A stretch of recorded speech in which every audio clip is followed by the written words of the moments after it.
Alléluia. La Bible déclare dans Apocalypse 2:4, je vais lire 2:4 à 5, la Bible dit, mais ce que j'ai contre toi, c'est que tu as abandonné ton premier amour. Le Seigneur est en train de parler à une personne qui a abandonné le premier amour. Tu t'es lassé, bien-aimé, et Dieu te réclame dans sa présence. Tu ne lis plus la Bible comme avant. Tu ne pries plus comme avant. Oh, tu n'as plus le temps pour ton Dieu. La voix de l'Éternel crie pour te dire, mon fils revient, ma fille revient. Tu as fait de ton travail ton idole. Tu n'as plus le temps pour Dieu pour dire que tu es trop occupé dans ton travail. Laisse-moi te dire, une petite maladie. Si tu tombais malade aujourd'hui, tu ne seras plus capable d'aller travailler. Le Seigneur t'appelle, bien-aimé. Tu peux te discipliner. Le maître de temps et des circonstances veut créer du temps pour toi, mais il te suffit seulement de montrer la volonté que réellement, Saint-Esprit, j'ai besoin de toi. Viens, Holy Spirit, viens gérer mon temps. Tu as fait de tes études ton idole pendant que Dieu te veut dans sa présence. Le Saint-Esprit est là pour t'aider ce matin. Dieu aide-nous. Oui, bien-aimé, ton fiancé a pris la place de Dieu. Ta fiancée a pris la place de Dieu. Ta relation a pris la place de Dieu. Pendant que le Seigneur vous appelle maintenant, Dieu lui-même veut vous former avant le mariage. Fiancés, priez ensemble, car le mariage n'est pas une blague. Un mariage sans Jésus est un mariage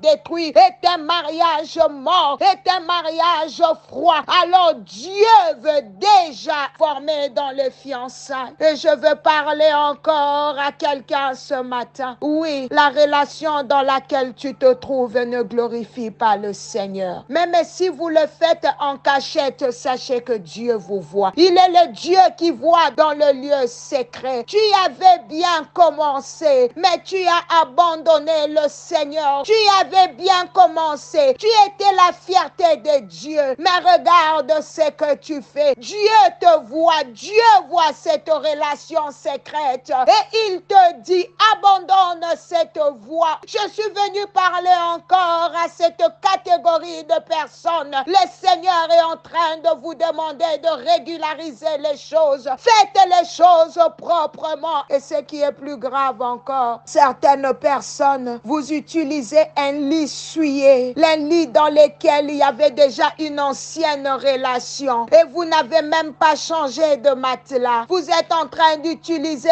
un lit souillé. Sortez de la fornication. Dieu appelle son peuple ce matin. Sors de l'adultère, mon frère. Dieu voit cette relation que tu caches. Dieu te connaît. Il t'appelle ce matin. Il dit, sors de la distraction. Reviens à ton premier amour. Sors de la distraction. Sors de ce mauvais groupe, de l'influence de tes amis qui t'induisent en erreur, qui te dit que tu n'es pas le mari parfait, qui te dit que tu peux faire comme eux, qui te montre des stratégies qui ne glorifient pas le Seigneur. Dieu dit, sors du milieu d'eux, sors du milieu d'eux, mon frère, sors du milieu de ma sœur. Cet ami ne te vaut pas. Cet ami n'est pas pour toi. La mauvaise compagnie corrompt les bonnes mœurs. Une amie qui ne te donne que des mauvais conseils parce que tu te confies à elle. Tu lui parles de ton mariage. Tu lui parles de ton foyer. Mais regarde les conseils qu'elle te donne. Tout ça, quand tu regardes bien, c'est parce qu'elle a échoué dans son mariage. C'est parce qu'elle a échoué dans sa vie. Alors, elle veut te tirer vers les bas. Laisse-moi te dire que le Saint-Esprit est le meilleur ami. Maman, mets tes genoux par terre. Maman, cherche le Seigneur pour ton mariage. Ne cherche pas les conseils ailleurs, car cette personne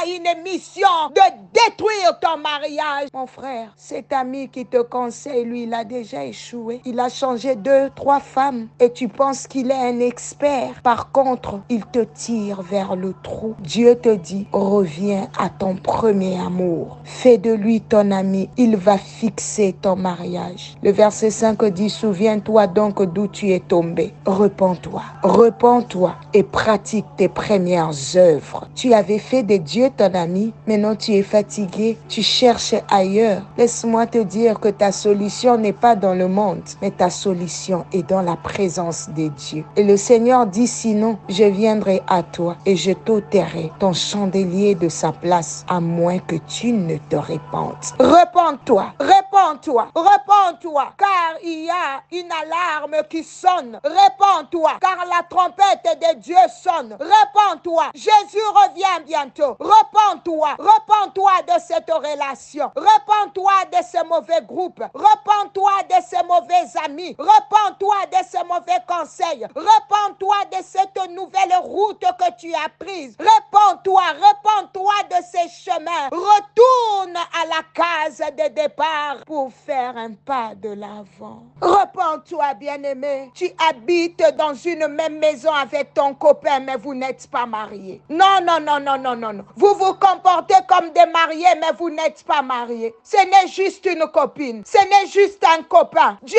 dit, séparez-vous. Toi qui es sous le sang de ma voix, repens-toi, car cette maison ne glorifie pas le Seigneur. Dieu n'est pas là. Dieu n'est pas dans la débauche. Dieu n'est pas dans la fornication. Même si tu te dis aujourd'hui que c'est cet homme qui t'aide, c'est lui qui te supporte. Mais écoute, si il t'aime réellement, qu'il t'épouse et que tout soit propre, sortez du mensonge. Le diable est un menteur. Le diable est un menteur. Repentez-vous car les jours sont mauvais. Papa, retourne auprès de maman. Tes enfants ont besoin de toi. Retourne auprès de ta femme. Maman, maman, maman, maman, même si ton mari ne te voit pas, mais Dieu te voit. Dieu te voit. Arrête cette relation. Arrête cette relation. Arrête de cacher les messages dans ton téléphone. Même si tu deletes ça, Dieu voit. Même si tu effaces, Dieu voit. Arrête cette relation. Arrête les désirs du corps, les plaisirs du corps. Alléluia, qui ne t'emmèneront nulle part. Oh, quand nous parlons de 5 sens, nous voyons l'œil, l'odorat, le toucher, la vue et tout. Tu vois que la chair est toujours exposée au mal. Tes yeux peuvent voir des choses. Ils peuvent te pousser au péché. Tu regardes une femme et tu te dis, oh, qu'est-ce qu'elle est belle. Si tu n'as pas l'esprit de Dieu en toi, tu vas tomber. Si ton esprit n'est pas supérieur à ton corps, tu vas tomber. Qu'est-ce qui te pousse dans le mal, bien-aimé? C'est d'abord la chair. La chair commence par voir. Les 5 sens a commencé à agir. Lui, les oreilles écoutent la musique impudique. Ça corrompt ton intérieur et ton être est affecté. Donc la chair qui est exposée, tu dois la crucifier tout le jour. Quand tu as reçu Jésus, on a dit que le Saint-Esprit est venu habiter dans ton esprit. Ce n'est pas pour faire de toi un faible, mais l'Esprit de Dieu est venu habiter en toi pour rendre ton esprit fort. Tu peux sortir de ces tentations. Tu peux surmonter ces choses. Et le Saint-Esprit est prêt à t'aider. Seulement que ta repentance soit sincère. Tu demandes pardon. Tu pleures quand tu écoutes ces choses. Mais à la prochaine minute, tu retombes dans le même péché. Mais aujourd'hui, Dieu te tend la main. Il dit, il peut t'aider pour toujours. Aujourd'hui, si vous entendez sa voix, n'endurcissez pas vos cœurs comme dans l'irritation. Toi qui as entendu sa voix, n'endurcissez pas ton cœur, car Jésus revient bientôt.